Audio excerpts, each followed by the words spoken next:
Hey guys, Bearded Beast of Duloc here, coming to you from my dungeon or my basement gym. I want to talk today about intermittent fasting, and this might be a multi-part series because it's such a complicated topic and I have so much to say on it. So let me give you a little bit of my background in how I was introduced to intermittent fasting and my thoughts on it. I started lifting in 1986 in the bodybuilding, type of realm, muscle building realm. I was surrounded by the muscle mags and, of course, frequent feeding. So I spent, from that time until 2007, I was a frequent feeder, and I made great gains on it. Tons of muscle, kids. No problems at all using it. But in 2007, I turned 40. And I found I just didn't have the metabolism I once had. And scarfing down, oatmeal and chicken breasts and all that type of stuff during the day, I just didn't have the appetite for it. So I stumbled upon the Warrior Diet by Ori Hofmeckler, I believe it's pronounced. This was around 2007. To backtrack just a little bit, I had been away from lifting and fitness for a number of years at that time. I had a pretty taxing job in the healthcare field, and I had two wonderful daughters, and I hadn't had time to lift for a number of years. So, in around late 2007, I returned to lifting at a weight of 274 pounds, and I used the Warrior Diet or intermittent fasting as a 2-month experiment during that time to see what I thought of it. And I went from 274 to 228 in 2 months' time. So I found it was a great way to lose fat and weight, especially if you're a big nighttime eater.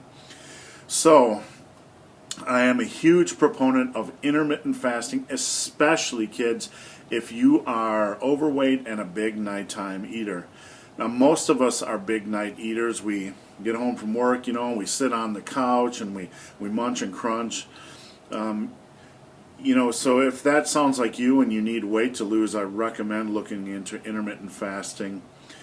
Now, it isn't a miracle program. You still have to monitor your calories and you still have to eat reasonably well. I recommend 10 to 20 calories from whatever you want on a daily basis.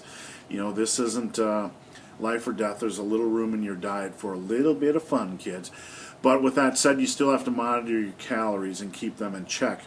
The benefit of using intermittent fasting is that the majority of your calories are at night, so you can eat and then wait and then eat and then wait and then eat again, and you can break up your meals at night to eat more frequently and work with your body, when you want to keep munching and crunching at night. So you can do 1 meal at night, 2 meals at night, or even 3 meals at night if you have a longer night. It really doesn't matter. It's more about just saving your calories for a certain window, which is generally, dinner time and afterwards before you go to sleep. So, like I said, I'm a huge proponent of intermittent fasting for folks that are overweight or folks that are big nighttime eaters. One thing I did notice, let me just say I've been running intermittent fasting ever since, or a variation of intermittent fasting since that time. I've never stopped. I've continued to use it after I lost the weight, even bulking for powerlifting. Last year I run it. I even run it on days of meats. I fast at meats, and I'll just live on BCAAs and protein drinks to stay hydrated, and I might have an occasional protein bar if the meat's running long. But I use it on meat days. I used it to bulk as a power lifter. So it's not just a fat loss program. You can also use it to add weight, and I did so successfully. This year, I hope to compete at UPA Nationals in powerlifting and pull down about a 1,725 pound raw total, and I will have done so using the intermittent fasting protocol. So that's, I just want to get that out there. It's not just a weight loss program.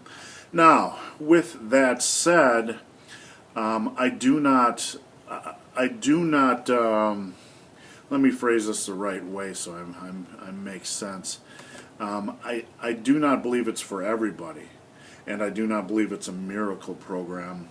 I after I lost the weight and I started to focus on muscle building again in 2008, I noticed, and I take a lot of caliper readings, skinfold caliper readings. For me, if I wasn't getting some protein in the underfeeding window, that I would lose muscle tissue, or I would have a harder time gaining muscle tissue or gaining my muscle tissue back. At that time, a friend of mine contacted Ori Hofmeckler, the author of The Warrior Diet, and asked about this problem. And he recommended for those interested in muscle building that they include BCAAs and or protein in some minor BCAAs and protein in the underfeeding window. I adopted that protocol, and whether it's bro science or backed by science or whatever, that's not the point here. The point is I used that protocol and it helped. It worked. By adding a little bit of protein during the underfeeding window, my body composition improved. I wasn't losing muscle mass using intermittent fasting, and I was able to build and get back to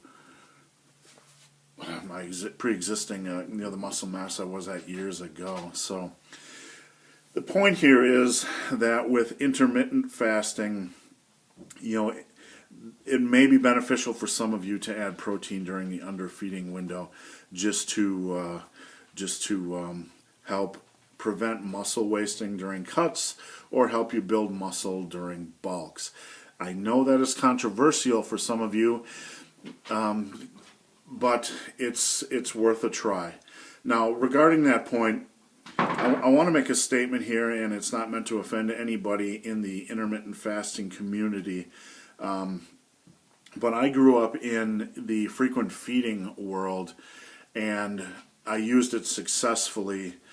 And nowadays it used to be the only way to go, the only way to go, and now there's a lot of lifters using the intermittent fasting protocol, and it's the exact opposite end of the spectrum. Now, I guess I want to talk about the middle ground here. You have the one end of the spectrum, which is you must eat every 2.3 hours or whatever, or you're going to die or get catabolic or you won't make gains, the super frequent feeding. And at the other end of the spectrum, you have the you only eat once a day or you only eat during the window, you're going to die or whatever end of the spectrum. And guys, I want to just talk about balance for a second regarding these opposite ends of the spectrum. Usually the truth lies somewhere in the middle, okay? Usually what works for most lies somewhere in the middle. Frequent feeding has a proven track record.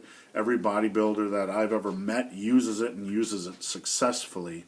So bro science or whatever, it works. I've never met a bodybuilder that uses frequent feeding that failed by using it. So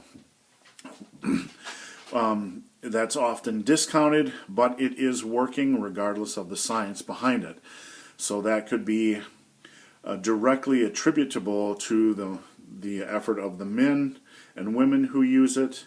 I don't certainly discount that, but I guess the point is if you're training hard and getting in plenty of food, frequent feeding certainly is going to work for you.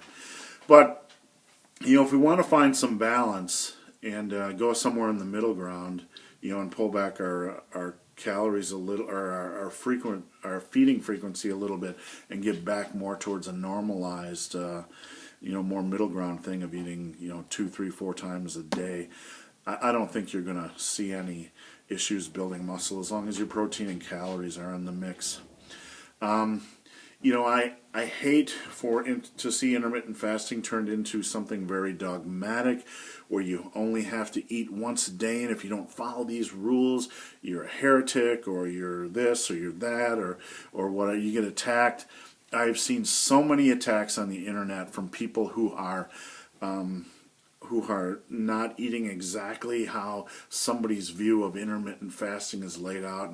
And I respect the guys who are researching these topics and bringing intermittent fasting to light. But guys, I want to encourage you to think for yourself, to use common sense, and not be afraid to make adjustments based on your needs. The lean gains community is doing a lot of good. They're breaking some of the molds that we were trapped in for years, but you can't go from one end of the spectrum where you must eat every 6, 7, 8 times a day to the other end of the spectrum where you must only eat once a day. The onlys. I find no value in them. So my point here to you is that I don't think it helps anybody to move from you only must eat 6, 7, 8 times a day to move to you must only eat once a day. Guys, listen to your body. If intermittent fasting appeals to you and you want to give it a try, don't hesitate to try some little tweaky things, to maybe add in a couple protein meals during the morning. Don't be afraid to test things yourself and see how they work. I guess that's the basic point. You don't need to adopt, something that doesn't fit your lifestyle. Even though I use intermittent fasting, on the weekends or on special occasions when people are serving food, I eat. If occasionally the daughter will have some friends over and they want pancakes on the weekend, and I eat because it's life, guys. It's balance. It's having fun. It's I've had people, I've told this on forums to people, and I've been attacked because you broke from the protocol and you're not a true intermittent faster and you're a heretic. And guys, I can't tell you how many times I have been attacked from not only saying that I break from intermittent fasting on the weekends occasionally, or especially when I tell people that I have protein during the morning underfeeding window. I have been attacked so many times. It just is getting really old. It's getting old. For some people in the intermittent fasting community, it's becoming so dogmatic. It's like a new Mike Menserism, like heavy duty, like this is the single way, this is the gospel, and if you stray from the gospel by one minor, you're a nut, you're a fool, you're a bro scientist, whatever.